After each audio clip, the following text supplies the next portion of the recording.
यहाँ भगवद गीता के प्रथम अध्याय अर्जुन विषाद योग के सभी श्लोकों का हिंदी में अर्थ प्रस्तुत किया गया है। प्रथम अध्याय अर्जुन विषाद योग। धृतराष्ट्र ने कहा, हे संजय, धर्म भूमि कुरुक्षेत्र में युद्ध की इच्छा से एकत्रित हुए मेरे पुत्र और पांडु के पुत्रों ने क्या किया? संजय ने कहा।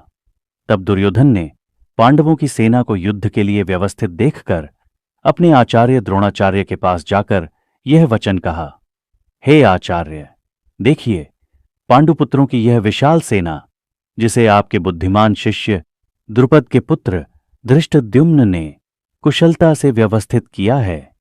इस सेना में भीम और अर्जुन के समान महान धनुर्धारी युयुधान, सात्यकी, विराट और महारथी द्रुपद भी उपस्थित हैं। वीर्यवान धृष्टकेतु, शूरवीर चेकितान, काशी का राजा पुरुजित, कुंती भोज और शैभ्य जैसे श्रेष्ठ पुरुष भी इस सेना में हैं।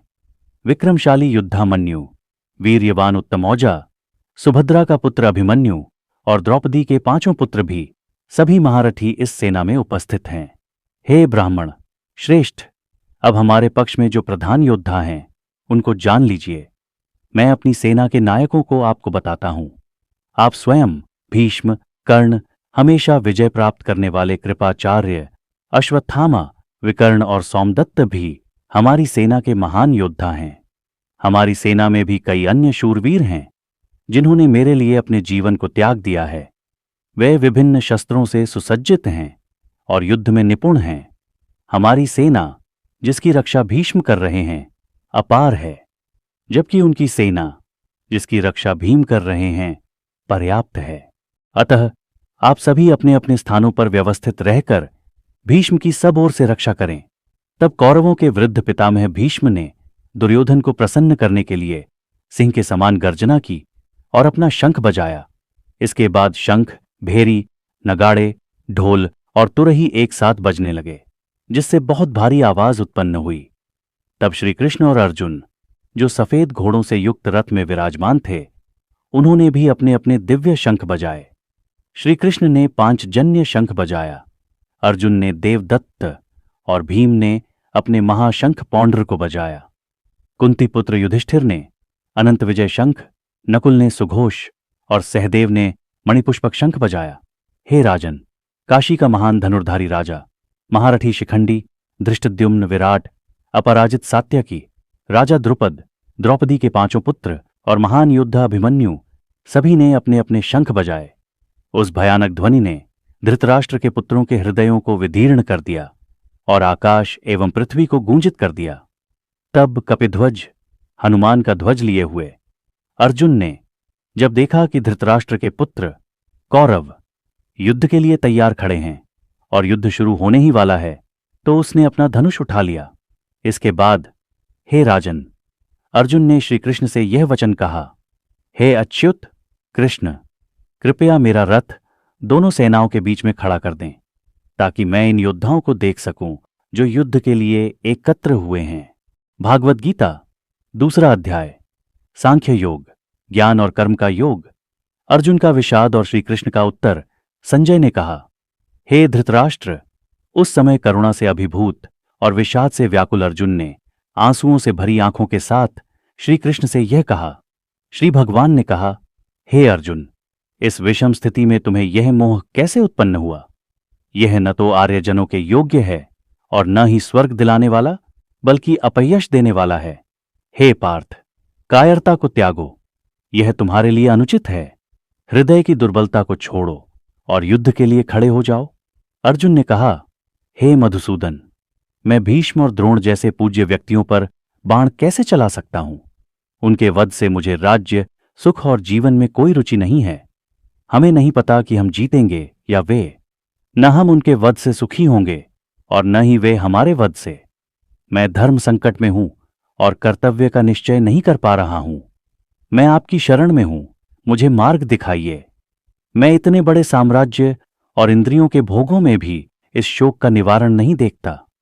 संजय ने कहा, हे राजन, इस प्रकार श्री कृष्ण के प्रति कहकर अर्जुन चुप हो गया और युद्ध में न लड़ने की प्रतिज्ञा करके बैठ गया। तब मधुसूदन दोनों सेनाओं के बीच खड़े होकर हंसते हुए अर्जुन से बोले, श्री भगवान ने कहा, तुम जिस विषय में शोक कर रहे हो वह ज्ञानियों के योग्य नहीं है। ज्ञानी न जीवित के लिए शोक करते हैं न मृत के लिए। वास्तव में कभी ऐसा समय नहीं था जब मैं, तुम और ये राजा न थे, और न ही ऐसा होगा जब हम नहीं रहेंगे। जैसे देह में बाल्यावस्था, युवावस्था और वृद्धावस्था आती है, वैसे ही आत्मा को नया शरीर मिलता है।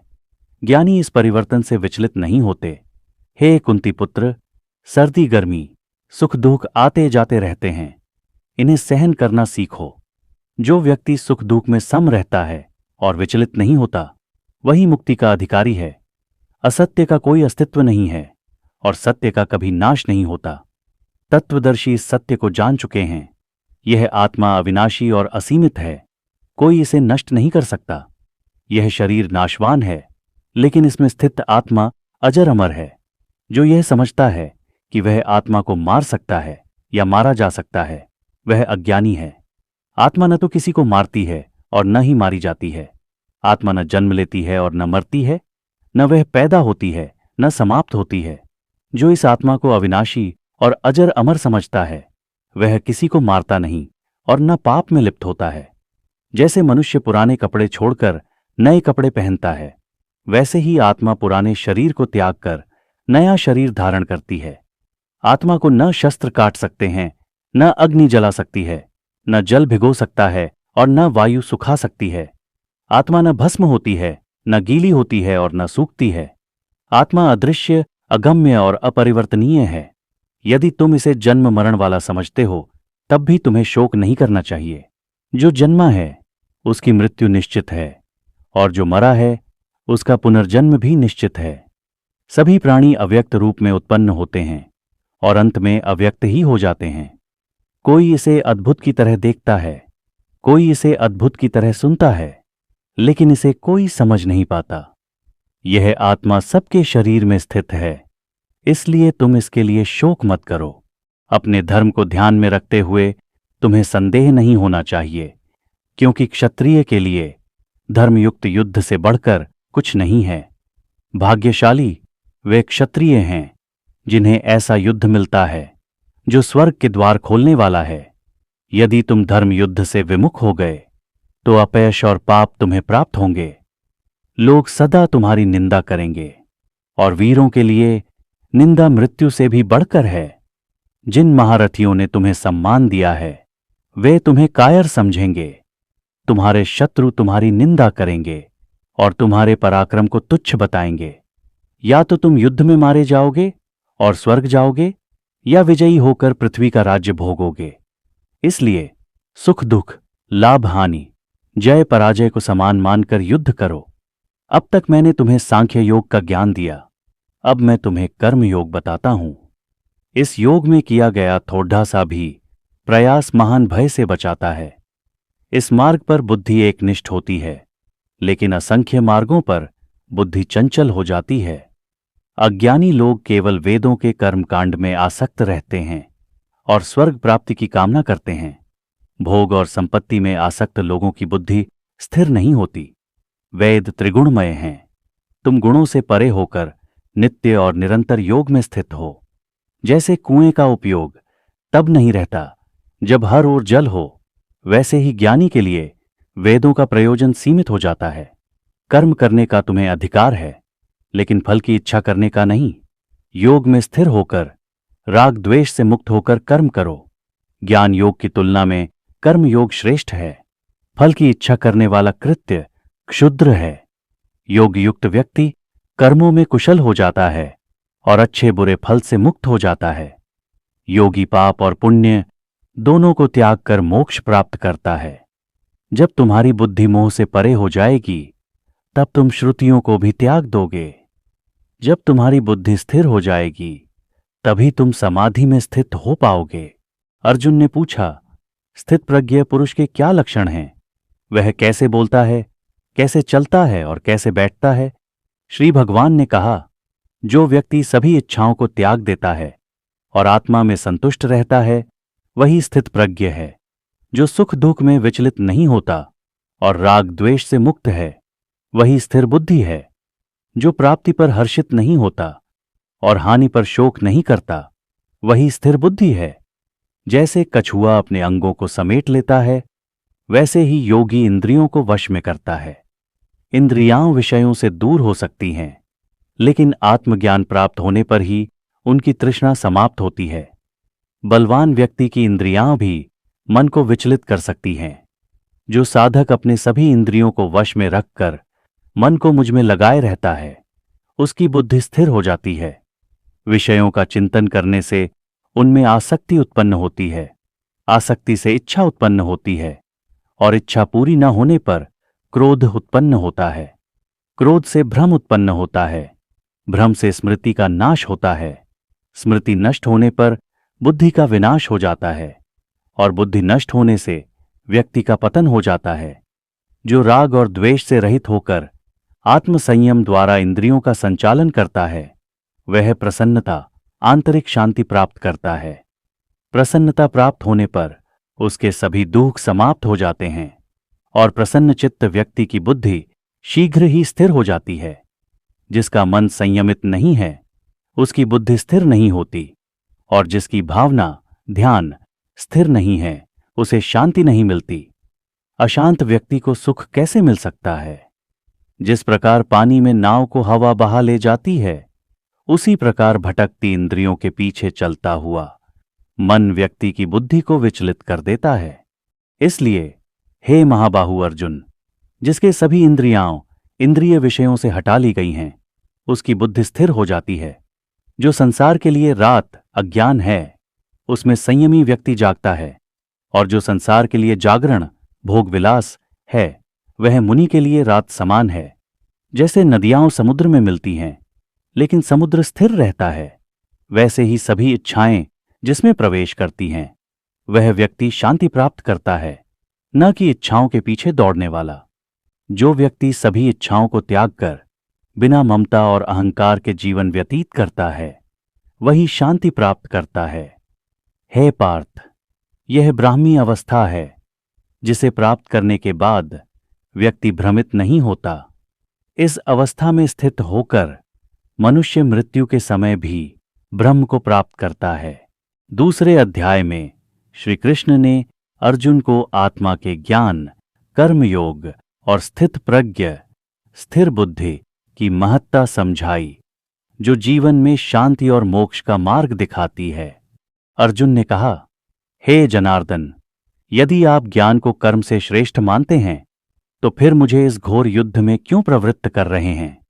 आपके वचनों से मेरा चित्त भ्रमित हो रहा है। कृपा करके एक ऐसा निश्चित मार्ग बताइए जिससे मेरा कल्याण हो। श्री कृष्ण ने कहा, हे निष्पाप अर्जुन, इस संसार में दो प्रकार की साधना बताई गई है, ज्ञान योग, संन्यास, और कर्म योग, गृहस्थ जीवन। कर्म के बिना कोई भी व्यक्ति सिद्धि नहीं प्राप्त कर सकता। केवल निष्क्रियता से मुक्ति संभव नहीं है। कोई भी मनुष्य एक पल के लिए भी कर्म किए बिना नहीं रह सकता, क्योंकि प्रकृति द्वारा प्रेरित होकर सभी जीव कुछ न कुछ कर्म करते हैं।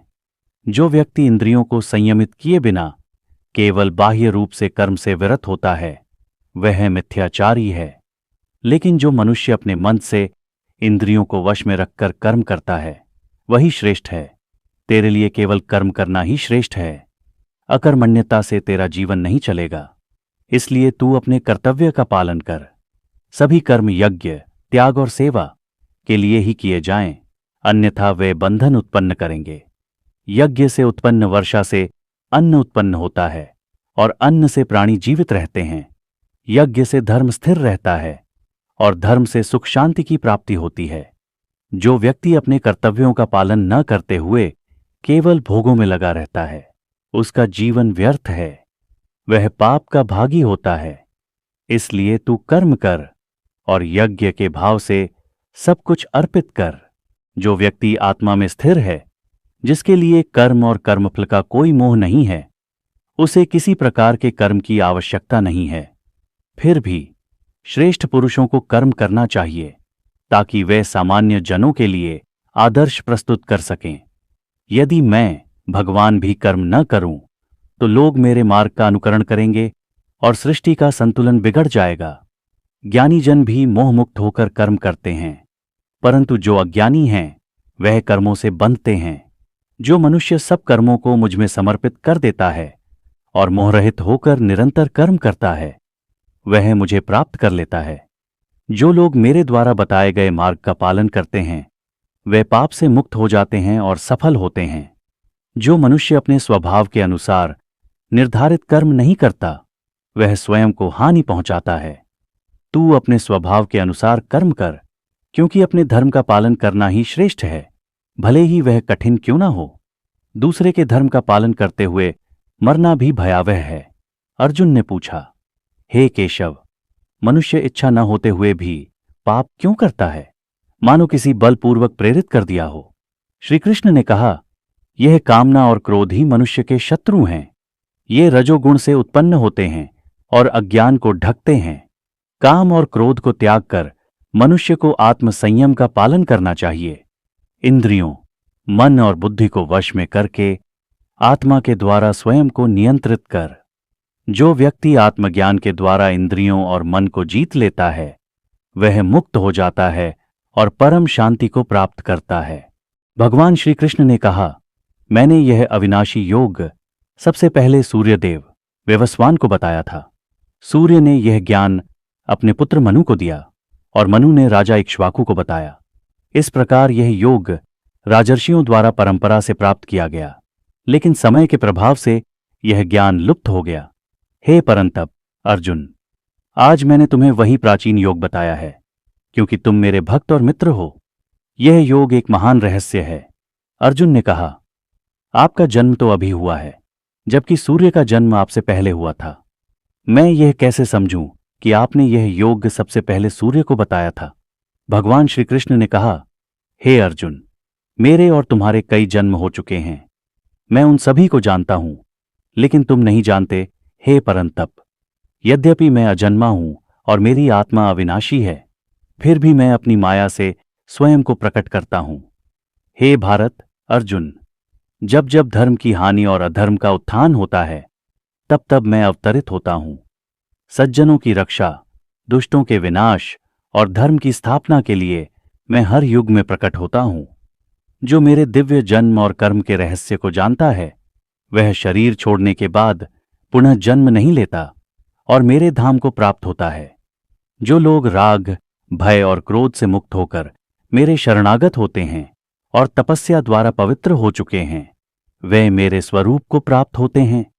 जो जैसे मेरी शरण लेते हैं मैं उन्हें उसी प्रकार फल देता हूं। सभी मनुष्य मेरे ही मार्ग का अनुसरण करते हैं। हे अर्जुन, जो लोग कर्मों की सिद्धि चाहते हैं वे देवताओं की पूजा करते हैं, क्योंकि मनुष्य लोक में कर्मों से सिद्धि शीघ्र प्राप्त होती है। भगवान श्री कृष्ण ने कहा, मैंने यह अविनाशी योग सबसे पहले सूर्यदेव व्यवस्वान को बताया था। सूर्य ने यह ज्ञान अपने पुत्र मनु को दिया और मनु ने राजा इक्ष्वाकु को बताया। इस प्रकार यह योग राजर्षियों द्वारा परंपरा से प्राप्त किया गया, लेकिन समय के प्रभाव से यह ज्ञान लुप्त हो गया। हे परंतप अर्जुन, आज मैंने तुम्हें वही प्राचीन योग बताया है, क्योंकि तुम मेरे भक्त और मित्र हो। यह योग एक महान रहस्य है। अर्जुन ने कहा, आपका जन्म तो अभी हुआ है, जबकि सूर्य का जन्म आपसे पहले हुआ था। मैं यह कैसे समझूं कि आपने यह योग सबसे पहले सूर्य को बताया था। भगवान श्री कृष्ण ने कहा, हे अर्जुन, मेरे और तुम्हारे कई जन्म हो चुके हैं। मैं उन सभी को जानता हूं, लेकिन तुम नहीं जानते। हे परंतप, यद्यपि मैं अजन्मा हूं और मेरी आत्मा अविनाशी है, फिर भी मैं अपनी माया से स्वयं को प्रकट करता हूं।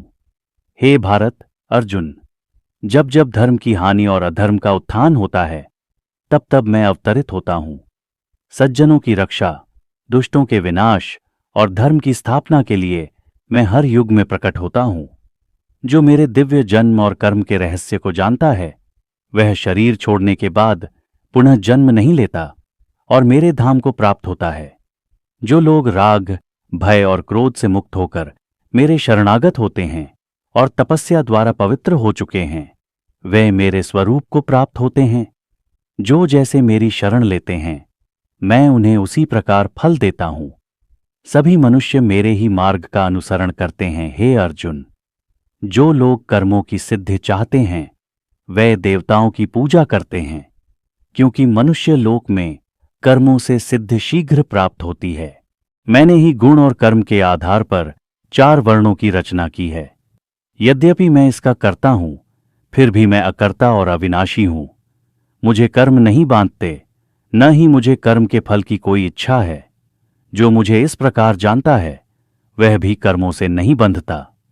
पूर्व काल के मुक्ति इच्छुक जनों ने इस ज्ञान के साथ कर्म किए थे, इसलिए तुम्हें भी उसी प्रकार कर्म करना चाहिए जैसा उन्होंने किया था।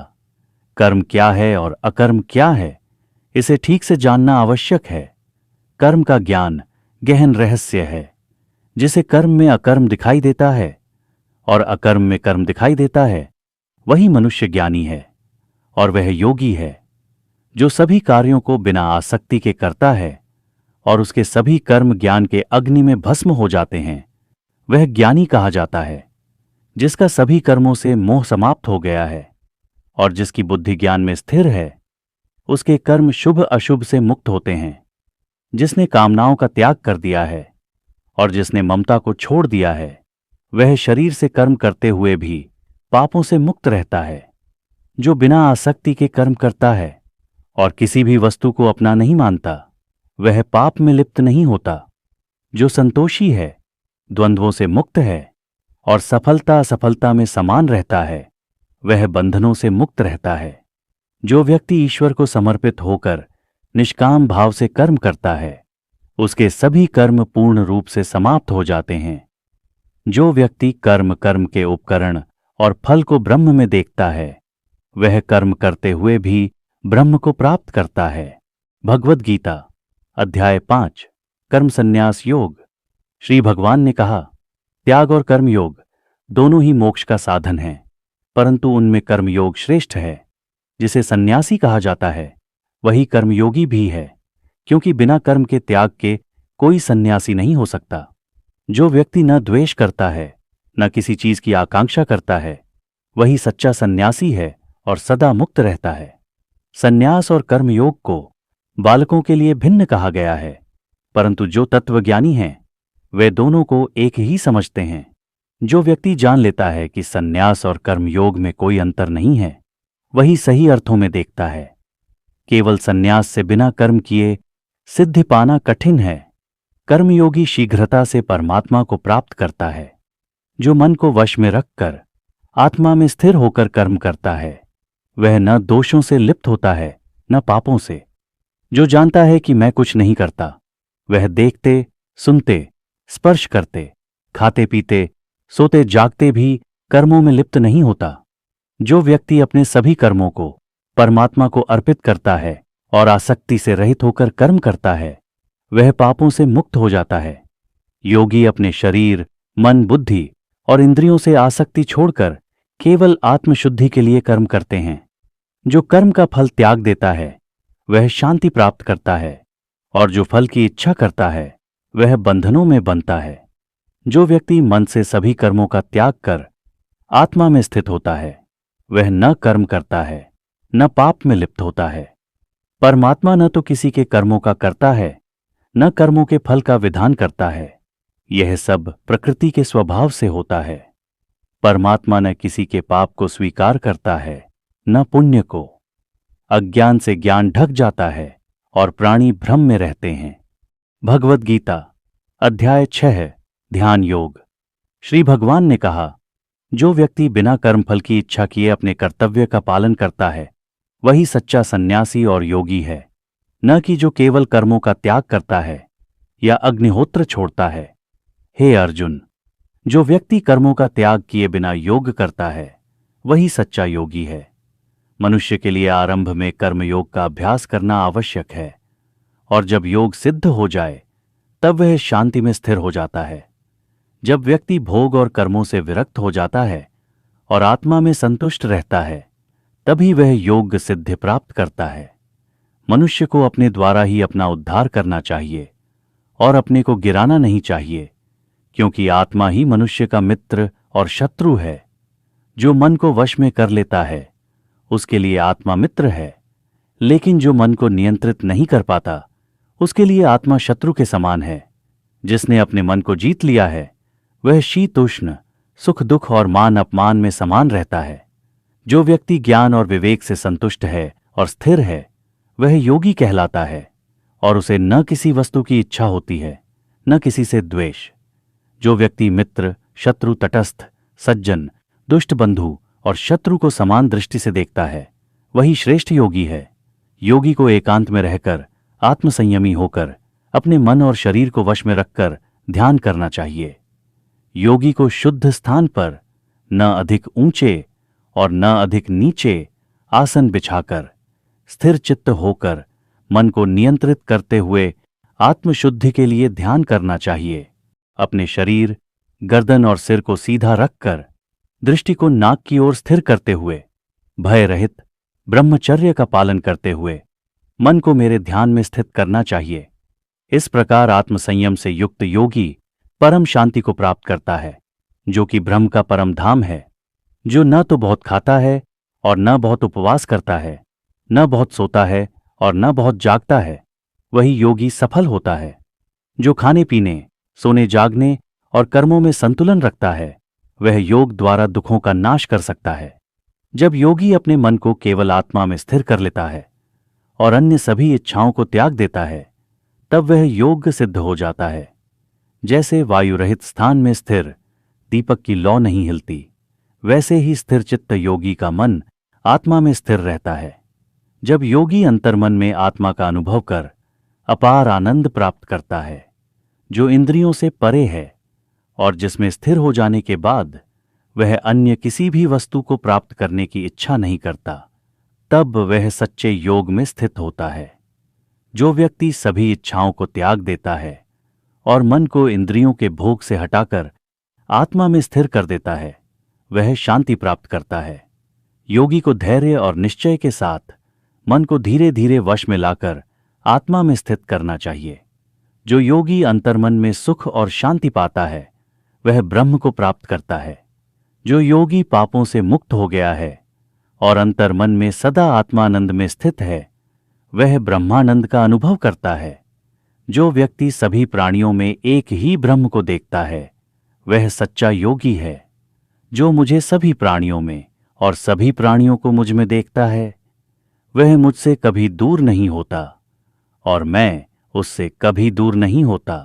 जो व्यक्ति सब प्राणियों में मुझे देखता है और भक्ति से युक्त होता है वह योगी मेरे में स्थित रहता है। जो व्यक्ति अपने समान सभी प्राणियों को देखता है, सुख और दुख में समान दृष्टि रखता है, वही श्रेष्ठ योगी है। अर्जुन ने कहा, हे मधुसूदन, इस योग को स्थिर चित्त से करना मुझे कठिन प्रतीत होता है, क्योंकि मन चंचल है। मन बड़ा चंचल, अशांत और बलवान है। इसे नियंत्रित करना वायु को रोकने के समान कठिन है। श्री भगवान ने कहा, हे महाबाहो, मन को संयम और वैराग्य के द्वारा नियंत्रित किया जा सकता है। जो मन को वश में नहीं कर पाता उसके लिए योग कठिन है, परंतु जो मन को वश में कर लेता है उसके लिए योग संभव है। अर्जुन ने पूछा, जो व्यक्ति श्रद्धा के साथ योग का अभ्यास करता है लेकिन मन को वश में नहीं कर पाता और योग से च्युत हो जाता है, उसका क्या होता है? क्या वह नष्ट होकर दोनों लोकों से वंचित हो जाता है, जैसे बिना आधार वाला मेघ टूटकर बिखर जाता है? कृपा करके आप इस संदेह को पूरी तरह दूर करें, क्योंकि इसके समाधान के सिवाय कोई अन्य नहीं है। श्री भगवान ने कहा, हे पार्थ, जो योग से च्युत हो जाता है उसका न इस लोक में नाश होता है और न परलोक में, क्योंकि पुण्य कर्म करने वाले कभी दुर्गति को प्राप्त नहीं होते। ऐसा व्यक्ति पुण्यात्माओं के घर में जन्म लेता है और वहां सुख भोगता है, या फिर वह ज्ञानियों के कुल में जन्म लेता है जो इस संसार में दुर्लभ है। अपने पिछले जन्म के संस्कारों के कारण वह फिर से योग की ओर आकर्षित होता है। पूर्व जन्म के अभ्यास के प्रभाव से वह अनायास ही योग में आगे बढ़ता है। जो योगी प्रयासपूर्वक अभ्यास करता है और पापों से मुक्त होता है वह परम गति को प्राप्त करता है। योगी तपस्वियों से श्रेष्ठ है, ज्ञानी से भी श्रेष्ठ है और कर्मयोगियों से भी श्रेष्ठ है।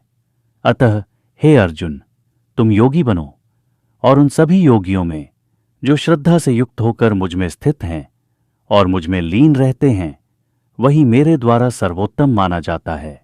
श्रीमद् भगवद गीता अध्याय 7 ज्ञान विज्ञान योग। श्री भगवान ने कहा, हे पार्थ, अब तू वह ज्ञान सुन जिससे जानने के बाद और कुछ जानना शेष नहीं रह जाता। मैं तुझे संपूर्ण ज्ञान और विज्ञान दोनों का विस्तार से वर्णन करूंगा, जिसे जान लेने के बाद इस संसार में और कुछ जानने योग्य नहीं रह जाएगा। हजारों मनुष्यों में कोई एक ही मेरी प्राप्ति के लिए प्रयत्न करता है, और उन प्रयत्नशीलों में से भी कोई दुर्लभ व्यक्ति ही मुझे तत्व से जान पाता है। पृथ्वी, जल, अग्नि, वायु, आकाश, मन, बुद्धि और अहंकार, ये 8 प्रकार की मेरी प्रकृति के भौतिक तत्व हैं। हे अर्जुन, यह मेरी जड़ अपरा प्रकृति है। इसके अतिरिक्त मेरी एक चेतन परा प्रकृति भी है, जो इस संसार का आधार है और जिससे यह सारा जगत उत्पन्न हुआ है। यही दोनों प्रकार की प्रकृतियां संपूर्ण प्राणियों की उत्पत्ति का कारण हैं। मैं ही संपूर्ण सृष्टि का आदि और अंत हूं। हे धनंजय, मुझसे बढ़कर कुछ भी नहीं है। जैसे मोती धागे में गूंथे होते हैं, वैसे ही संपूर्ण जगत मुझ में गूंथा हुआ है। मैं जल में रस हूं, चंद्रमा और सूर्य में प्रकाश हूं, वेदों में ओंकार हूं, आकाश में ध्वनि और मनुष्यों में पुरुषार्थ हूं। हे पार्थ, मैं पृथ्वी की सुगंध, अग्नि की ज्वाला, सभी प्राणियों का जीवन और तपस्वियों का तप हूं। हे अर्जुन, मैं ही सभी प्राणियों का बीज हूं। मैं ही बुद्धिमान का विवेक और शक्तिशाली का पराक्रम हूं। हे भरत श्रेष्ठ, मैं ही सतोगुणी, रजोगुणी और तमोगुणी वृत्तियों वाला हूं, परंतु इन गुणों से मैं मुक्त हूं। ये तीनों गुण सत्व, रज, तम मुझसे ही उत्पन्न होते हैं, लेकिन मैं इनसे परे और स्वतंत्र हूं। यह संपूर्ण संसार मेरी माया शक्ति से मोहित होकर इन 3 गुणों के अधीन हो गया है, और मुझे, जो इस माया शक्ति का स्वामी हूं, नहीं पहचानता। यह मेरी दिव्य माया शक्ति अत्यंत दुर्जेय है, लेकिन जो मेरी शरण में आते हैं वे इस माया को पार कर लेते हैं। वे लोग जो मूर्ख, दुष्कर्मी और अहंकार से अभिभूत होते हैं, मेरी शरण नहीं लेते, क्योंकि वे राक्षसी और आसुरी स्वभाव के होते हैं। 4 प्रकार के भक्त मेरी भक्ति करते हैं: आर्त, दुखी, अर्थार्थी, धन की इच्छा रखने वाला, जिज्ञासु, ज्ञान की इच्छा रखने वाला, और ज्ञानी, तत्वज्ञानी। इन चारों में श्रेष्ठ ज्ञानी है, क्योंकि वह एक निष्ठ होकर मुझसे प्रेम करता है और मैं उसे प्रिय हूं। यद्यपि ये सभी भक्त महान हैं, फिर भी ज्ञानी मुझे आत्म रूप से जानकर मेरी ही भक्ति में स्थित रहता है, इसलिए वह मुझे अत्यंत प्रिय है। बहुत जन्मों के बाद ज्ञानवान व्यक्ति मुझे सब कुछ जानने वाला मानकर मेरी शरण में आता है। ऐसा महात्मा अत्यंत दुर्लभ होता है। जिनकी बुद्धि स्वार्थी इच्छाओं द्वारा हर ली गई है, वे विविध देवताओं की पूजा करते हैं और अपने अपने स्वभाव के अनुसार नियमों का पालन करते हैं। जो भी भक्त किसी देवता की पूजा करता है, मैं उसकी श्रद्धा को स्थिर करता हूं, जिससे वह उसी देवता की पूजा में रत हो जाता है। उस श्रद्धालु भक्त को जो कुछ भी वह देवता देता है, वह वास्तव में मेरे द्वारा ही दिया गया होता है। लेकिन वे लोग अल्पबुद्धि हैं, क्योंकि वे मूल तत्व को नहीं समझते।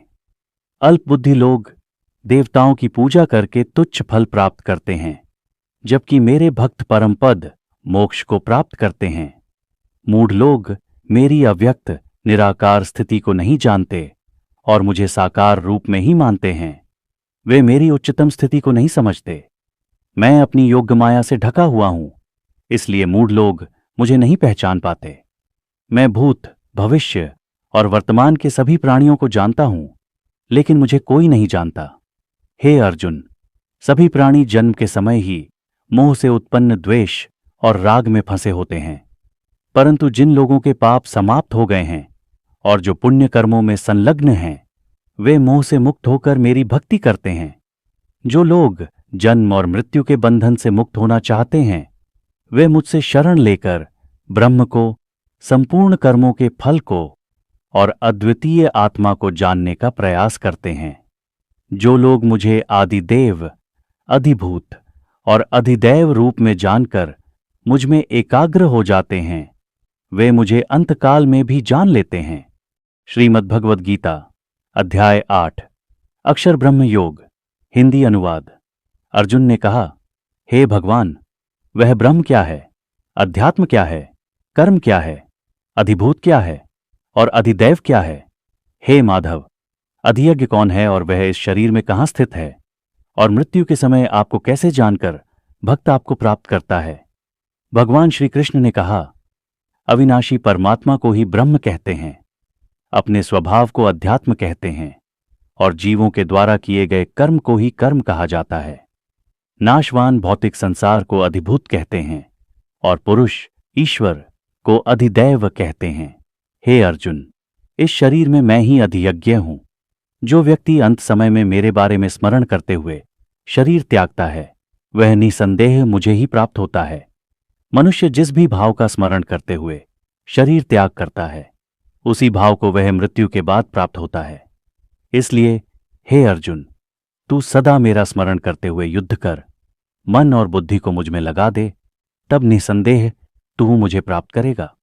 जो व्यक्ति निरंतर अभ्यास द्वारा मन को मुझ में लगा देता है, वह परम पुरुष ईश्वर को आसानी से प्राप्त करता है। जो सच्चिदानंद स्वरूप, सर्वज्ञ, आदिकाल से विद्यमान, सबको धारण करने वाला और अव्यक्त है, उस परमात्मा का ध्यान करो। जो अंत समय में स्थिर मन और भक्ति से प्राण को हृदय में स्थिर करके मुझ परम पुरुष का ध्यान करता है, वह परम धाम को प्राप्त होता है।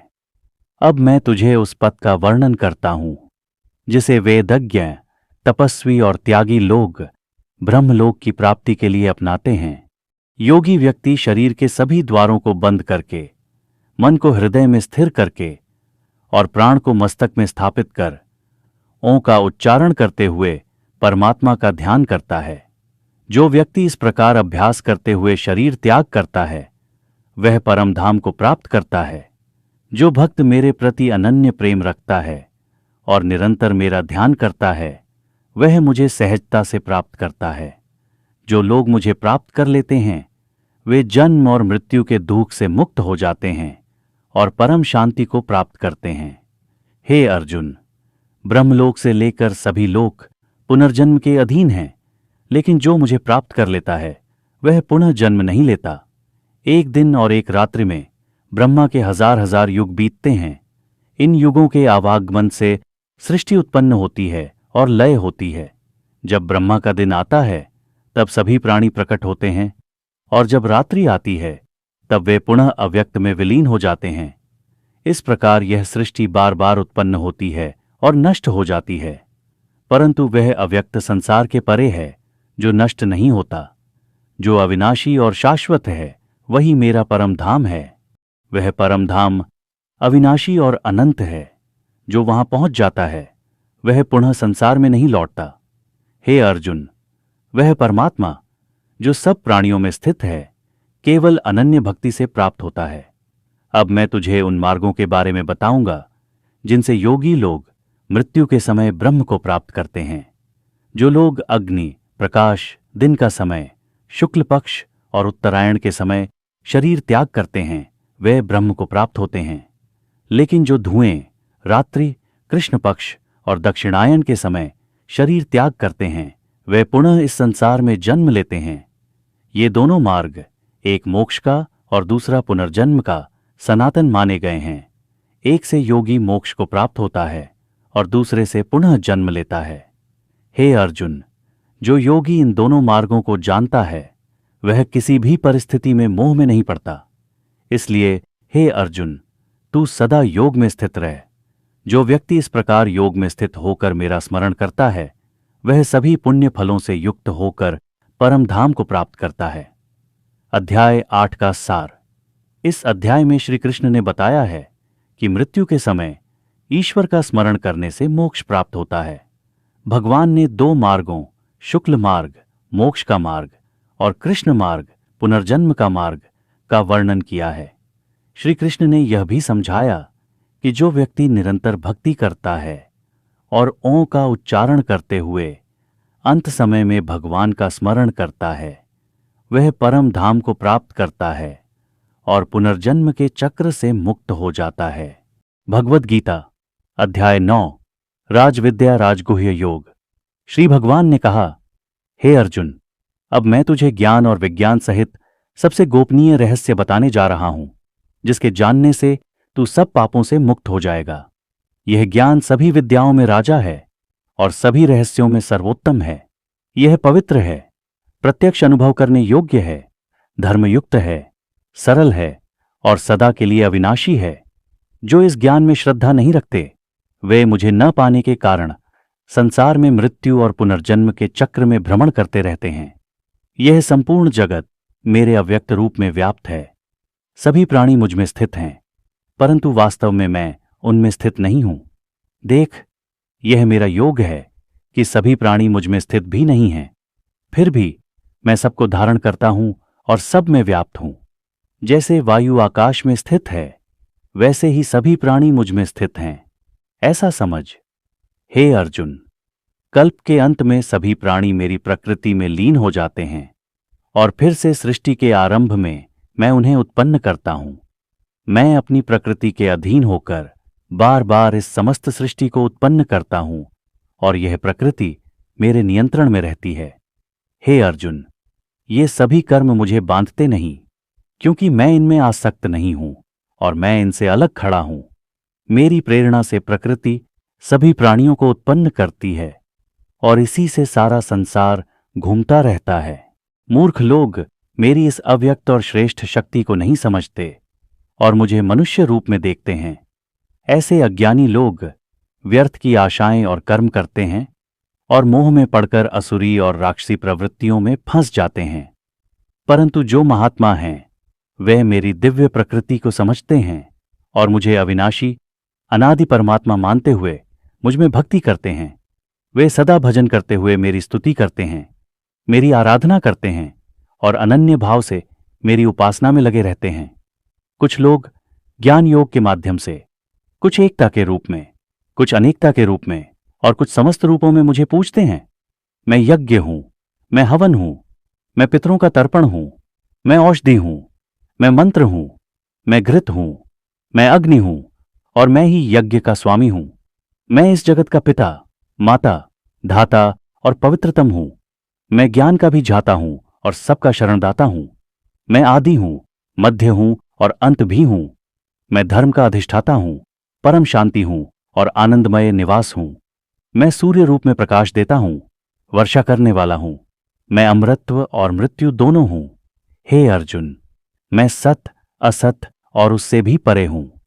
जो लोग वेदों का ज्ञान प्राप्त कर इंद्रियों को संयमित करते हैं और स्वर्ग की प्राप्ति के लिए यज्ञ करते हैं, वे पुण्य कर्मों के फल से स्वर्ग लोक को प्राप्त करते हैं और वहां दिव्य सुखों का भोग करते हैं। स्वर्ग में पुण्य फल का उपभोग करने के बाद जब उनके पुण्य समाप्त हो जाते हैं, तब वे फिर इस संसार में लौट आते हैं। इस प्रकार वेदों का मार्ग अपनाने वाले लोग आवागमन में फंस जाते हैं, परंतु जो अनन्य भाव से मेरी भक्ति करते हैं, उनके योगक्षेम का मैं स्वयं पालन करता हूं।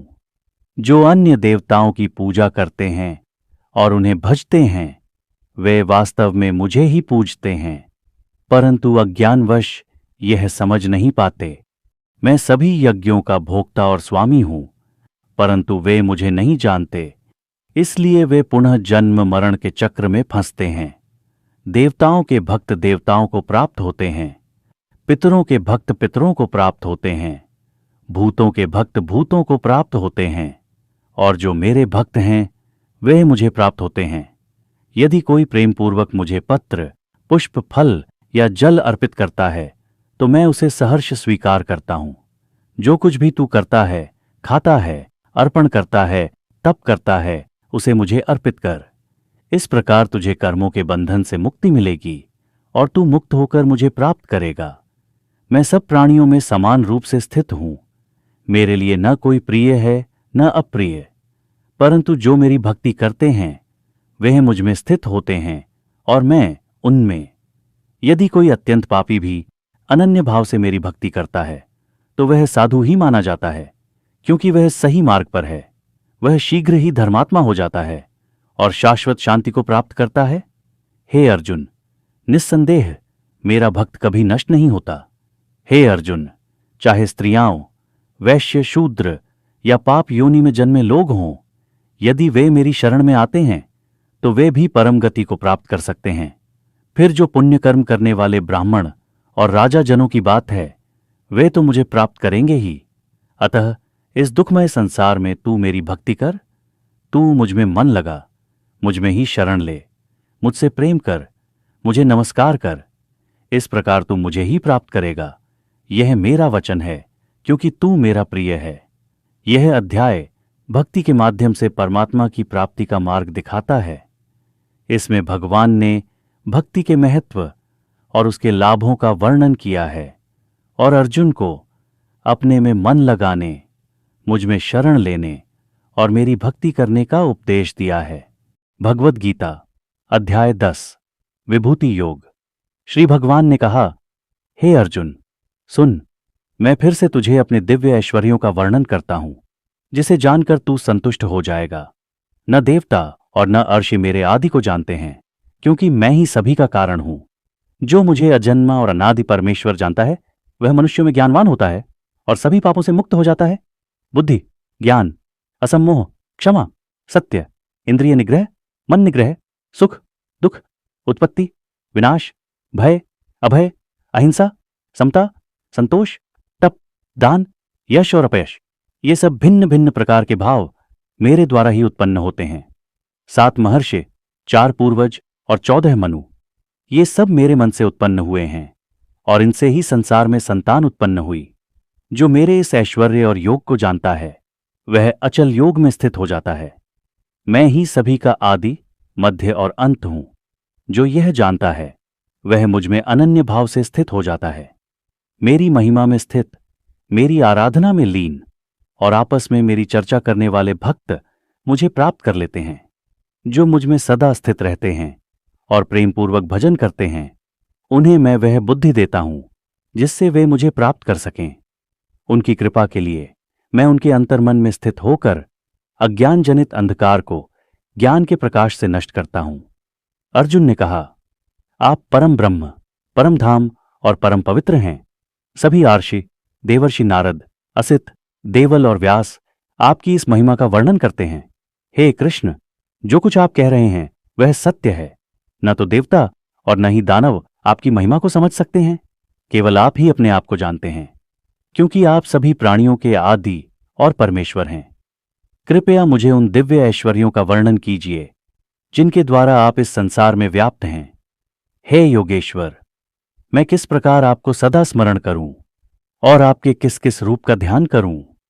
हे जनार्दन, आपके ऐश्वर्यों का वर्णन कीजिए, क्योंकि मैं आपकी महिमा को सुनने के लिए उत्सुक हूं। श्री भगवान ने कहा, हे पार्थ, मेरे दिव्य ऐश्वर्यों का कोई अंत नहीं है।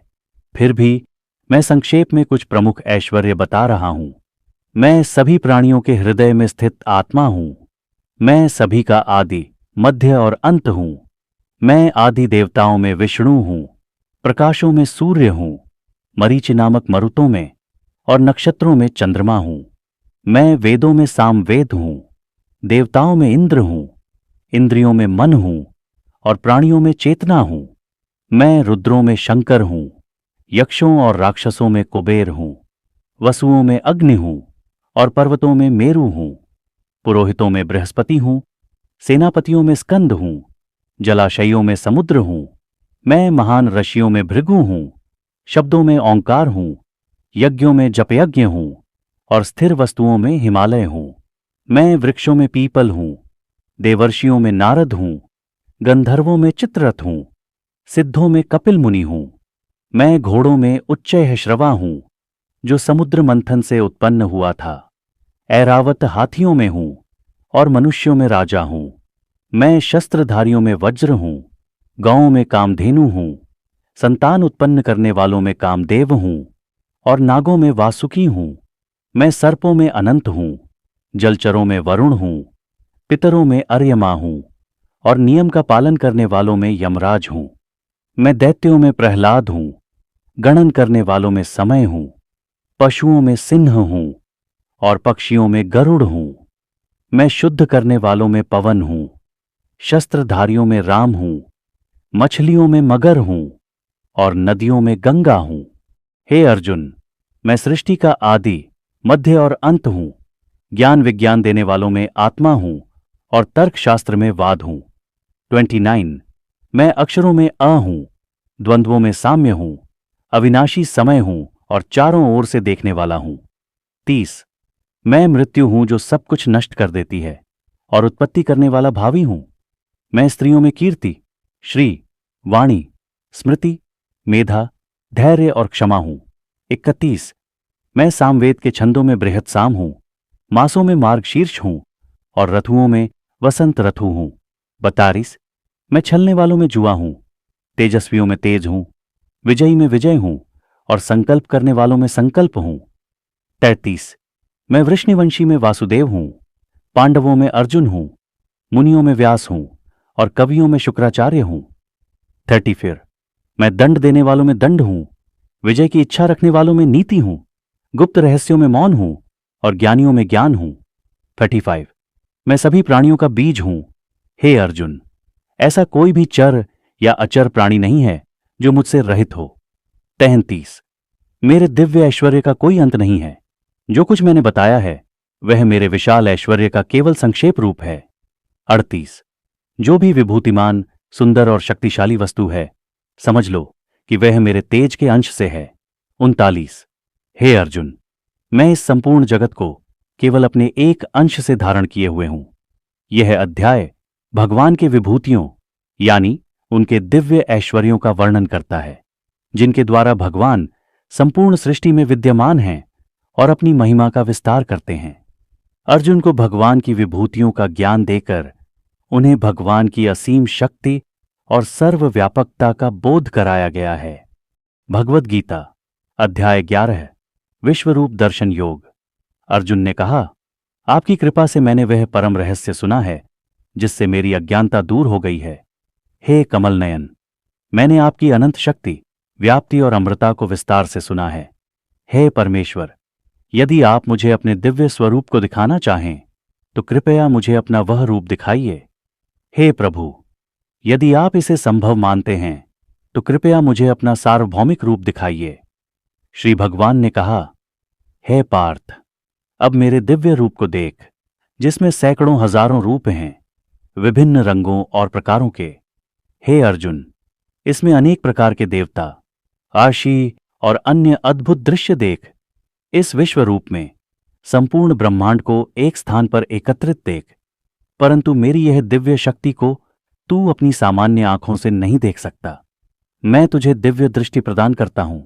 संजय ने कहा, हे राजन, यह कहकर भगवान कृष्ण ने अर्जुन को अपना अद्वितीय और अलौकिक विश्व रूप दिखाया।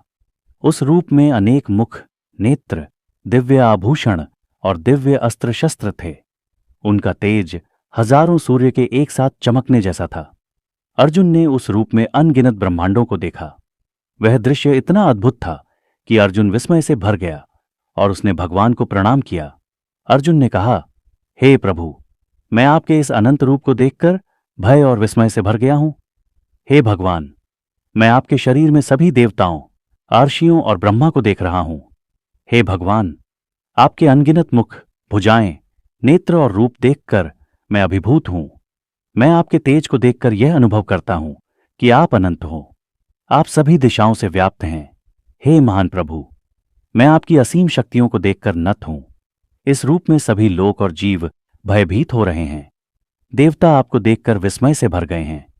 अनेक आर्षि और सिद्धजन आपकी महिमा का गान कर रहे हैं। हे महायोगी, आपके इस स्वरूप को देखकर सभी भयभीत हो रहे हैं। हे महात्मा, आपके असीम रूप को देखकर मेरी आत्मा भी भयभीत है। हे देव, कृपया अपनी कृपा दिखाइए और मुझे शांत कीजिए। मैं देख रहा हूं कि आपकी मुखाग्नि में सभी योद्धा और राजा नष्ट हो रहे हैं। जैसे नदियां समुद्र में मिलती हैं, वैसे ही सभी योद्धा आपकी ज्वाला में समा रहे हैं। आपके रूप की इस भयंकरता से सब और विनाश हो रहा है। हे भगवान, आपके मुख में प्रवेश करते हुए सभी नष्ट हो रहे हैं। हे प्रभु, कृपया मुझे यह बताइए कि आप कौन हैं और यह भयंकर रूप क्यों धारण किया है। श्री भगवान ने कहा, मैं समय हूं जो सब कुछ नष्ट करता है। मैं यहां इन सभी को नष्ट करने के लिए उपस्थित हूं। हे अर्जुन, उठो और युद्ध करो। ये सभी पहले से ही मारे जा चुके हैं। तुम केवल निमित्त मात्र बनो। मैं पहले ही इनके विनाश का विधान कर चुका हूं। संजय ने कहा। अर्जुन ने भगवान को प्रणाम किया और भय से कांपते हुए स्तुति की। अर्जुन ने कहा, हे महान प्रभु, आपके इस स्वरूप को देखकर सभी भयभीत हो गए हैं। हे अनंत शक्तिवान, आप ब्रह्मा और अन्य देवताओं के भी कारण हैं। आप सभी के परम कारण हैं। आप वायु, अग्नि, जल और चंद्रमा हैं। मैं आपको बार बार प्रणाम करता हूं। हे प्रभु, मैं आपको हर दिशा में प्रणाम करता हूं। हे अच्युत, यदि मैंने अज्ञानता से आपको कभी अपमानित किया हो तो कृपया क्षमा करें। आप मेरे पिता, गुरु और सबसे बड़े पूजनीय हैं। हे भगवान, कृपया मेरी प्रार्थना स्वीकार करें और मुझ पर कृपा करें। हे प्रभु, मैं आपके इस विश्व रूप को देखकर भयभीत हूं। कृपया मुझे अपना वही शांत और सुलभ रूप दिखाइए। हे चतुर्भुज स्वरूपधारी, मैं आपकी कृपा चाहता हूं। श्री भगवान ने कहा, हे अर्जुन, मेरा यह रूप जिसे तुमने देखा है अत्यंत दुर्लभ है। यहां तक कि देवता भी इस रूप को देखने के लिए लालायित रहते हैं। अब तू भयमुक्त हो और मेरा वह रूप देख जो तुझे प्रिय है। संजय ने कहा। यह कहकर भगवान ने अपना सौम्य रूप धारण किया और अर्जुन को सांत्वना दी। अर्जुन ने कहा, हे जनार्दन, आपका यह रूप देखकर मेरा मन स्थिर हो गया है। श्री भगवान ने कहा, हे अर्जुन, मेरा यह दिव्य रूप जिसे तुमने देखा है केवल भक्ति के द्वारा ही देखा जा सकता है। न तो वेदों, तप, दान या यज्ञ द्वारा इसे देखा जा सकता है। जो अनन्य भक्ति करता है वही मुझे इस रूप में देख सकता है। हे अर्जुन, जो मेरा भक्त है, मुझ में लीन रहता है और सभी कर्मों को मुझे अर्पित करता है, वह मुझे प्राप्त करता है। यह अध्याय भगवान के विश्व रूप के दर्शन का वर्णन करता है, जो उनकी सर्वव्यापकता और शक्ति का परिचायक है। भगवद गीता अध्याय 12 भक्ति योग।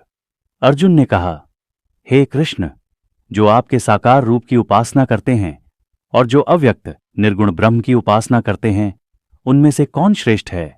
श्री भगवान ने कहा, जो मेरे साकार रूप में एक चित्त होकर श्रद्धा से उपासना करते हैं वे श्रेष्ठ योगी माने जाते हैं।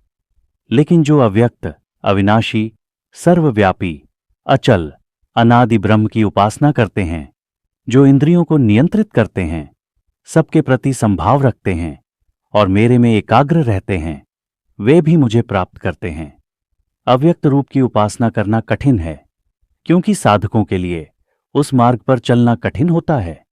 जो लोग मेरे साकार रूप की भक्ति करते हैं, सब कार्य मुझे समर्पित करते हैं, मुझ पर ध्यान केंद्रित करते हैं और मुझ पर ही निर्भर रहते हैं, उन्हें मैं इस संसार सागर से शीघ्र ही पार कर देता हूं। इसलिए तू अपना मन मुझ में लगा और अपनी बुद्धि मुझ में स्थिर कर, तब तू निसंदेह मुझ में स्थित होगा। यदि तू अपना मन मुझ में स्थिर नहीं कर सकता तो नियमित अभ्यास के द्वारा यह प्राप्त कर। यदि अभ्यास करने में भी असमर्थ हो तो मेरे लिए कर्म कर। मेरे लिए कर्म करने से भी तू सिद्धि प्राप्त करेगा। यदि तू यह भी करने में असमर्थ हो तो फल की आसक्ति को त्याग कर स्वाभाविक रूप से आत्मसंयम में स्थित हो। ज्ञान ध्यान से श्रेष्ठ है, ध्यान कर्म फल के त्याग से श्रेष्ठ है और कर्म फल का त्याग ही शांति का मार्ग है। जो सभी प्राणियों के प्रति द्वेष रहित, मित्रवत और करुणावान है, जो अहंकार, ममता और द्वंद्वों से मुक्त है, वही मेरा प्रिय भक्त है। जो किसी को कष्ट नहीं देता और स्वयं किसी से कष्ट नहीं पाता, जो हर्ष और विषाद से मुक्त है, वह भक्त मुझे प्रिय है।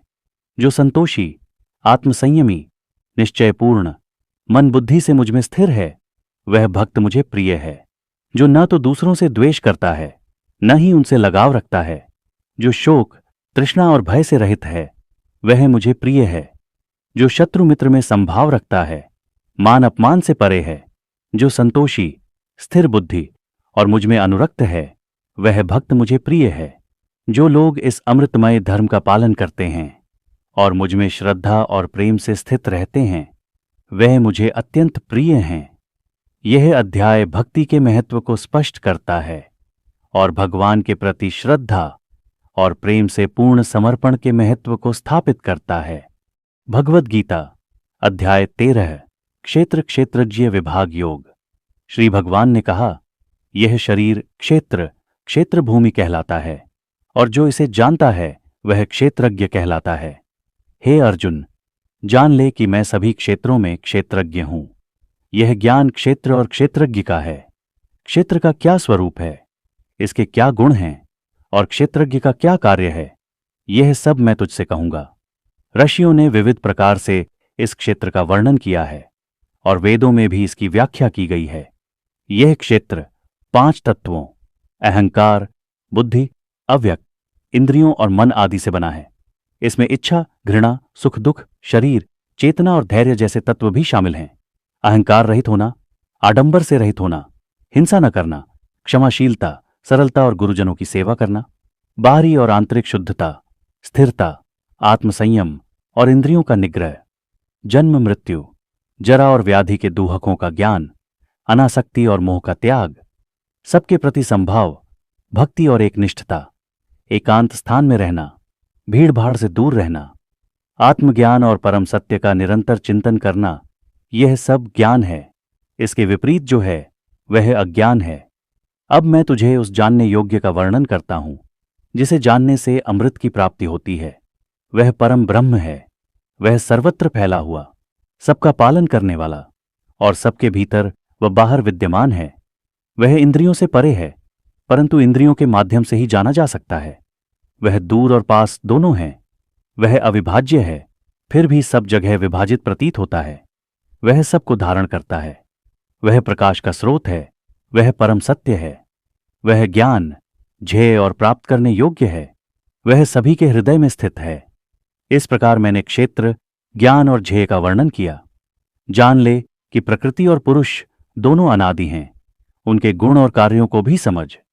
प्रकृति कार्य कारण का आधार है और पुरुष सुख दुख का अनुभव करता है। पुरुष प्रकृति के गुणों का आस्वादन करता है जो उसके कर्मों का फल है। परम पुरुष इस शरीर में स्थित साक्षी, उपद्रष्टा, स्वामी और परमेश्वर है। जो इन दोनों को समझता है वह मुक्ति को प्राप्त करता है। कुछ इसे ध्यान द्वारा, कुछ ज्ञान द्वारा और कुछ कर्म योग द्वारा जानते हैं, और कुछ इसे दूसरों से सुनकर और उस पर श्रद्धा रखकर समझते हैं। हे अर्जुन, जो भी उत्पन्न होता है वह प्रकृति और पुरुष के संयोग से होता है। जो सब जगह एक ही आत्मा को देखता है वह आत्मा की वास्तविकता को जान लेता है। जो आत्मा को सब में समान देखता है वह कर्म करते हुए भी बंधन में नहीं पड़ता। जो समझता है कि सब कार्य केवल प्रकृति के गुणों से होते हैं वह सच्चा जानने वाला है। जब वह एकत्व को देखता है तब वह ब्रह्म को प्राप्त करता है। यह आत्मा नष्ट नहीं होती, वह शाश्वत और अविनाशी है। जैसे आकाश शुद्ध और अछूता है वैसे ही आत्मा भी। जैसे सूर्य पूरे संसार को प्रकाश देता है वैसे ही आत्मा शरीर को प्रकाश देता है। जो इस प्रकार प्रकृति, क्षेत्र, क्षेत्रज्ञ और गुणों को जानता है वह मुक्ति को प्राप्त करता है। यह अध्याय क्षेत्र, शरीर और क्षेत्रज्ञ, आत्मा के भेद को समझाने के लिए समर्पित है। भगवद गीता अध्याय 14 गुणत्रय विभाग योग। श्री भगवान ने कहा, मैं फिर से ज्ञान का वर्णन करता हूं जो सर्वोच्च है। इसे जानकर सभी संत लोग परम सिद्धि को प्राप्त होते हैं। इस ज्ञान को प्राप्त करके व्यक्ति जन्म मरण के चक्र से मुक्त हो जाता है और ब्रह्म में स्थित हो जाता है। मेरी प्रकृति को महान गर्भ कहा गया है।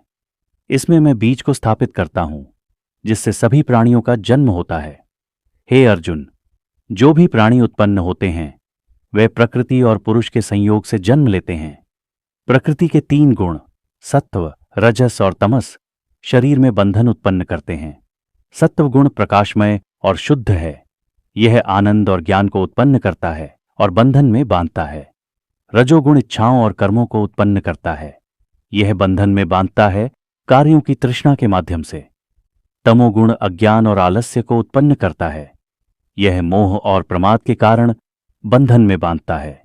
सत्वगुण सुख से बांधता है, रजोगुण कर्म से और तमोगुण अज्ञान से। जब किसी व्यक्ति में सत्वगुण प्रमुख होता है तो ज्ञान उत्पन्न होता है। रजोगुण से लोभ और तमोगुण से अज्ञान और आलस्य बढ़ते हैं। जब सत्वगुण प्रबल होता है तो शरीर में ज्ञान का प्रकाश फैलता है। जब रजोगुण बढ़ता है तो लोभ, कर्म तृष्णा और अशांति उत्पन्न होती है। जब तमोगुण बढ़ता है तो अज्ञान, आलस्य और प्रमाद प्रबल होते हैं। सत्वगुण में मरने वाला व्यक्ति शुद्ध लोकों को प्राप्त करता है। रजोगुण में मरने वाला व्यक्ति कर्ममय जीवन में जन्म लेता है और तमोगुण में मरने वाला अज्ञानपूर्ण योनि में जन्म लेता है।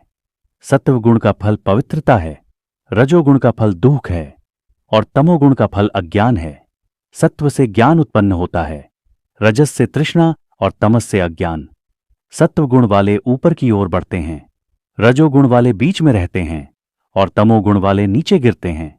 जब साधक तीनों गुणों से परे हो जाता है तो वह जन्म और मृत्यु के चक्र से मुक्त हो जाता है। गुणों से परे जाने वाला व्यक्ति अमृता और ब्रह्म की स्थिति को प्राप्त करता है। अर्जुन ने पूछा, गुणों के परे जाने वाले व्यक्ति के लक्षण क्या हैं और वह कैसे आचरण करता है? श्री भगवान ने कहा, जो सुख दुख, मान अपमान, मित्र शत्रु और लाभ हानि में संभाव रखता है, जो गुणों से प्रभावित नहीं होता और जो केवल मुझ में स्थिर रहता है, वही गुणों से परे है। जो अनन्य भक्ति से मेरी सेवा करता है वह गुणों से परे होकर ब्रह्म को प्राप्त करता है।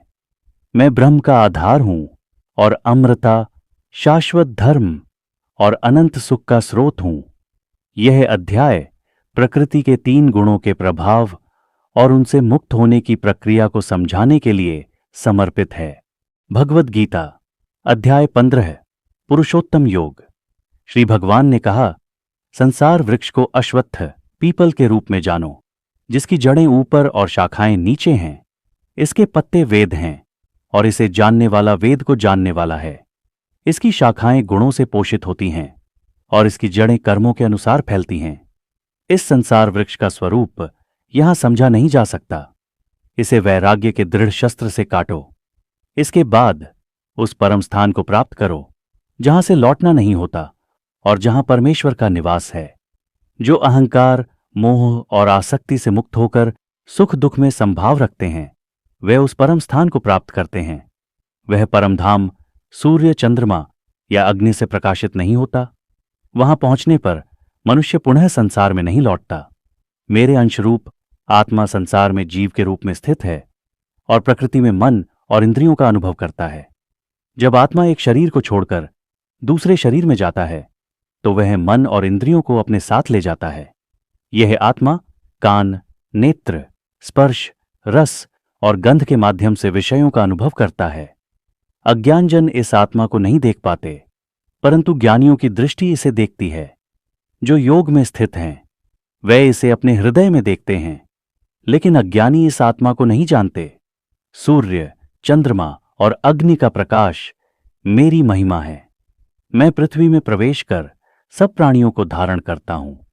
मैं चंद्रमा रूप में सभी वनस्पतियों को रस प्रदान करता हूं। मैं अग्नि के रूप में सभी प्राणियों के शरीर में स्थित हूं और भोजन को पचाने वाला हूं। मैं सबके हृदय में स्थित हूं और स्मृति, ज्ञान और अनुभव का स्रोत हूं। मैं ही वेदों का ज्ञाता और वेदांत का कर्ता हूं। संसार में 2 प्रकार के पुरुष हैं, क्षर नाशवान और अक्षर अविनाशी। लेकिन परम पुरुष तो इन दोनों से परे है। वह अविनाशी परमेश्वर है जो तीनों लोकों में प्रवेश करता है और उनका पालन करता है। क्योंकि मैं अक्षर और क्षर दोनों से श्रेष्ठ हूं, इसलिए मुझे पुरुषोत्तम कहा गया है। जो मुझे पुरुषोत्तम के रूप में जानता है वह सब ज्ञानों को जानने वाला है और मुझे पूरी भक्ति से प्राप्त करता है। हे अर्जुन, यह सबसे गोपनीय शास्त्र मैंने तुझसे कहा। इसे समझने के बाद मनुष्य ज्ञानी और पूर्णतया सफल हो जाता है। यह अध्याय परम पुरुष और संसार वृक्ष के प्रतीक द्वारा संसार के सत्य को समझाने के लिए समर्पित है। भगवद गीता अध्याय 16 दैवासुर संपद विभाग योग। भगवान ने कहा, निर्भयता, अंतःकरण की शुद्धि, ज्ञान में दृढ़ता, दान, इंद्रिय संयम, यज्ञ, अध्ययन, तप और सरलता ये दैवी संपद के लक्षण हैं। अहिंसा, सत्य, क्रोध रहित होना, त्याग, शांत स्वभाव, दूसरों की निंदा न करना, करुणा, लोभ रहित होना, सौम्यता, लज्जा और धैर्य ये भी दैवी गुण हैं। तेज, क्षमा, धैर्य, शुद्धता, द्वेष रहित होना और अहंकार का अभाव ये सभी दैवी संपद को दर्शाते हैं। दंभ, अभिमान, घमंड, क्रोध, कठोरता और अज्ञान ये आसुरी संपद के लक्षण हैं। दैवी संपद मोक्ष के लिए होती है, जबकि आसुरी संपद बंधन का कारण बनती है। हे अर्जुन, तू दैवी संपदा से युक्त है। संसार में दो प्रकार के व्यक्ति हैं, दैवी और आसुरी। दैवी गुणों वाले मोक्ष की ओर बढ़ते हैं, जबकि आसुरी गुणों वाले विनाश की ओर। आसुरी प्रकृति वाले लोग धर्म और अधर्म का भेद नहीं समझते। उनमें न तो शुद्धता होती है, न ही सदाचार और न ही सत्य। वे कहते हैं कि यह संसार असत्य है, बिना किसी आधार के है और केवल स्त्री पुरुष के संयोग से उत्पन्न हुआ है। ऐसे लोग, जिनकी बुद्धि भ्रष्ट हो चुकी है, विनाशकारी कार्यों में लग जाते हैं और संसार का नाश करते हैं। वे असीम इच्छाओं, कपट, अहंकार और अज्ञान से युक्त होकर अशुद्ध कर्म करते हैं। उनकी तृष्णा कभी समाप्त नहीं होती। वे अनेक प्रकार की आशाओं में बंधे रहते हैं और धन संपत्ति के प्रति आसक्त होते हैं। वे सोचते हैं कि आज मैंने यह प्राप्त किया, कल और अधिक प्राप्त करूंगा। यह धन मेरा है और भविष्य में और भी अधिक होगा। इस प्रकार वे अहंकार में डूबे रहते हैं। वे कहते हैं, मैंने इस शत्रु को मार दिया और अन्य को भी मार दूंगा, मैं सर्वशक्तिमान हूं। इस प्रकार अहंकार, गर्व और अज्ञान से युक्त होकर वे अपने विनाश की ओर बढ़ते हैं। ऐसे लोग मोह और भ्रम में फंसकर अधर्म के मार्ग पर चलते हैं और नरक को प्राप्त होते हैं। वे स्वयं को श्रेष्ठ मानते हैं, अहंकार करते हैं और यज्ञों को दिखावे के लिए करते हैं। वे अहंकार, शक्ति और क्रोध से भरे होते हैं और मुझ परमेश्वर का तिरस्कार करते हैं। मैं ऐसे दुष्ट और क्रूर लोगों को बार बार अधम योनियों में जन्म देता हूं। ऐसे आसुरी व्यक्ति जन्म जन्मांतर में अधम योनियों को प्राप्त होते हैं और मुझसे दूर होकर नरक में गिरते हैं। काम, क्रोध और लोभ ये तीन नरक के द्वार हैं जो आत्मा का नाश करते हैं। इनसे बचना चाहिए। जो व्यक्ति इन तीन दोषों से मुक्त होकर शास्त्रों के अनुसार चलता है, वह परम गति को प्राप्त होता है। जो व्यक्ति शास्त्रों के नियमों का पालन नहीं करता और अपनी इच्छाओं के अनुसार कार्य करता है, वह न तो सिद्धि प्राप्त करता है, न सुख और न ही परम गति। अतः शास्त्र ही तेरा प्रमाण है। इसे जानकर तुझे क्या करना चाहिए और क्या नहीं, इसका निर्णय करना चाहिए। यह अध्याय दैवी और आसुरी गुणों का वर्णन करता है और मनुष्य को धर्म के मार्ग पर चलने की प्रेरणा देता है। भगवद गीता अध्याय 17 श्रद्धात्रय विभाग योग। अर्जुन ने कहा, हे कृष्ण, जो लोग शास्त्रों के नियमों को छोड़कर श्रद्धा से युक्त होकर पूजा करते हैं, उनकी स्थिति कैसी होती है? क्या वे सत्व, रजस या तमस के अंतर्गत आते हैं? श्री भगवान ने कहा, मनुष्यों की श्रद्धा तीन प्रकार की होती है, सत्वगुणी, रजोगुणी और तमोगुणी। यह उनके स्वभाव के अनुसार होती है। मनुष्य जिस प्रकार की श्रद्धा रखता है, वैसा ही उसका स्वभाव होता है। वह जैसा श्रद्धावान है, वैसा ही वह मनुष्य होता है। सत्वगुणी व्यक्ति देवताओं की पूजा करते हैं, रजोगुणी मनुष्य यक्षों और राक्षसों की पूजा करते हैं और तमोगुणी व्यक्ति प्रेतों और भूतों की पूजा करते हैं। जो लोग शास्त्र विहित नियमों के विपरीत तप करते हैं और अज्ञान से स्वयं को तथा दूसरों को कष्ट देते हैं, उन्हें आसुरी कहा गया है। वे अपने शरीर और आत्मा को कष्ट देकर मुझे जो शरीर में स्थित है कष्ट पहुंचाते हैं।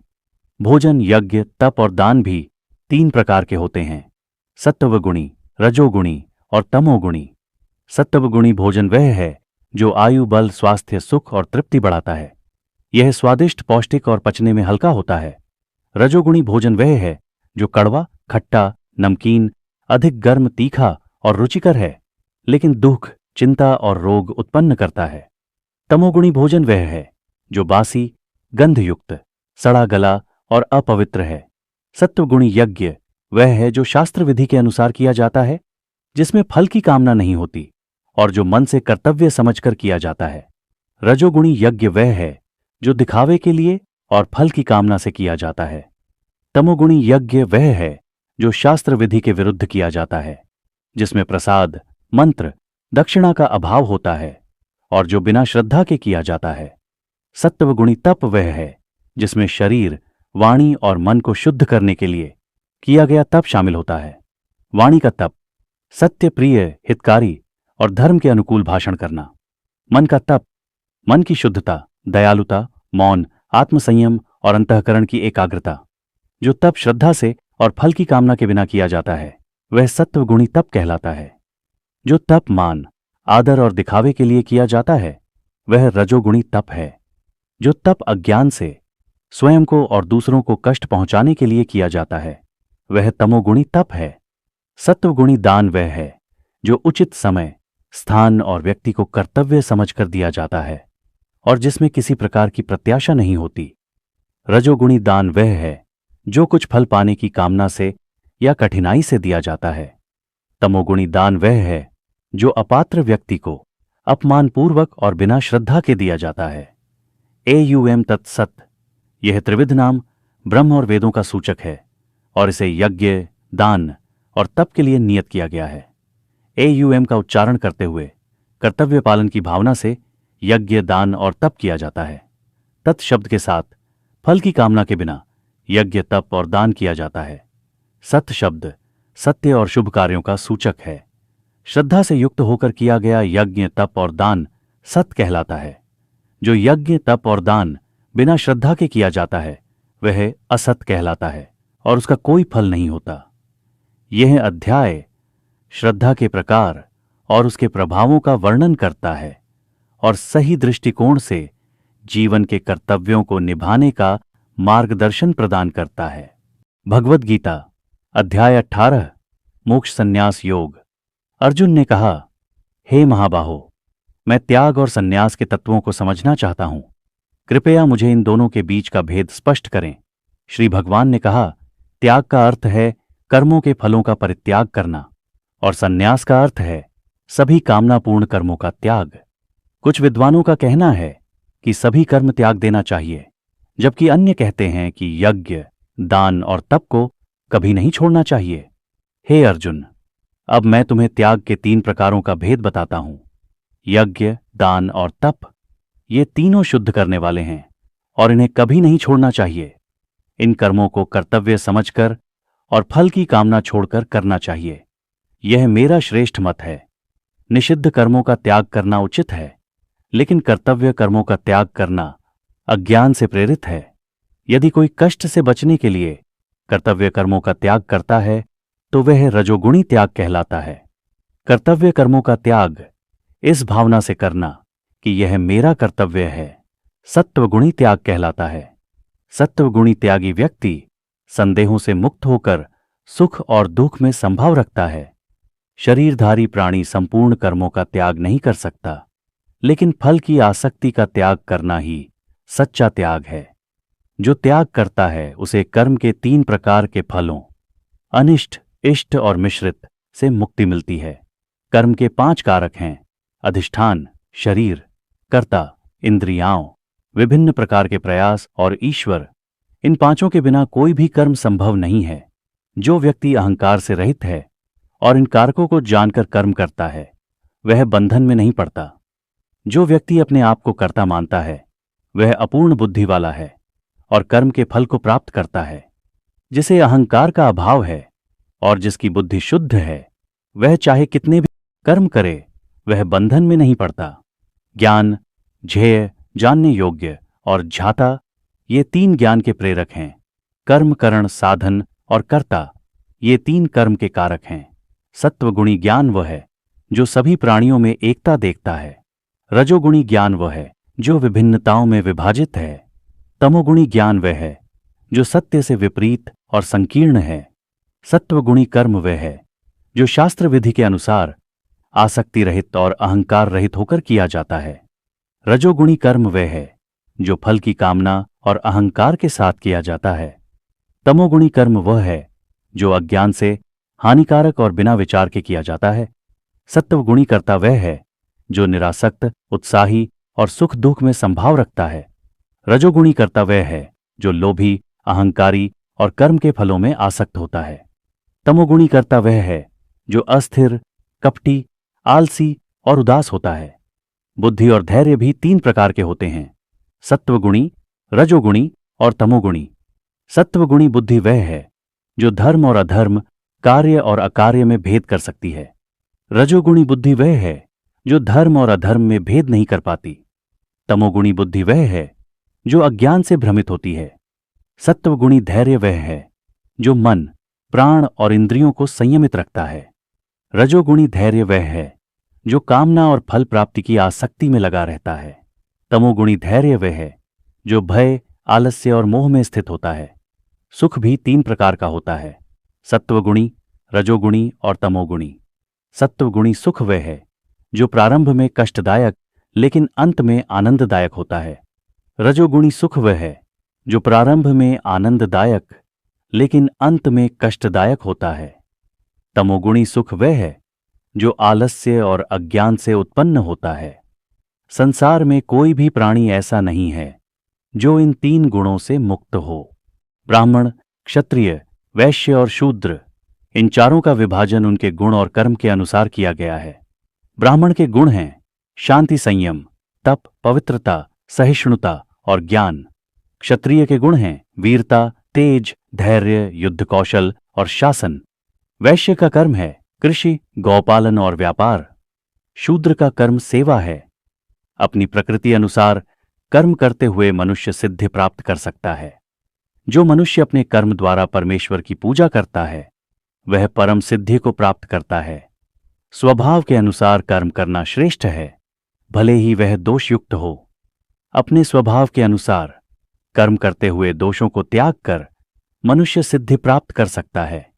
जो व्यक्ति इंद्रियों को संयमित कर आसक्ति और अहंकार से रहित होकर कर्म करता है वह ब्रह्म के स्वरूप को प्राप्त करता है। जो व्यक्ति सिद्धि को प्राप्त कर ब्रह्म ज्ञान में स्थित होता है वह परम शांति को प्राप्त करता है।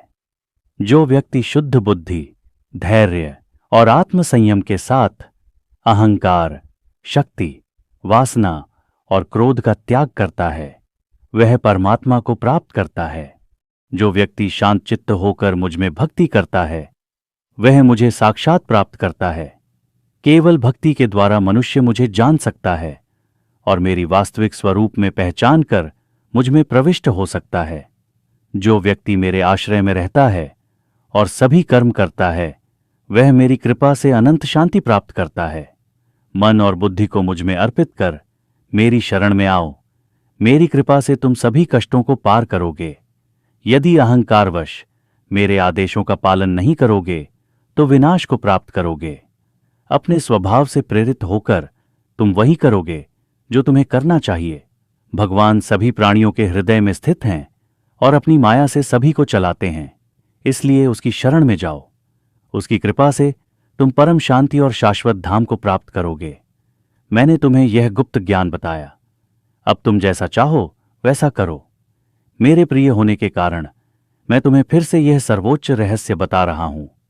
मुझ में मन लगाओ, मेरी भक्ति करो, मेरा पूजन करो और मुझे प्रणाम करो। सभी धर्मों को त्याग कर केवल मेरी शरण में आओ। मैं तुम्हें सभी पापों से मुक्त कर दूंगा।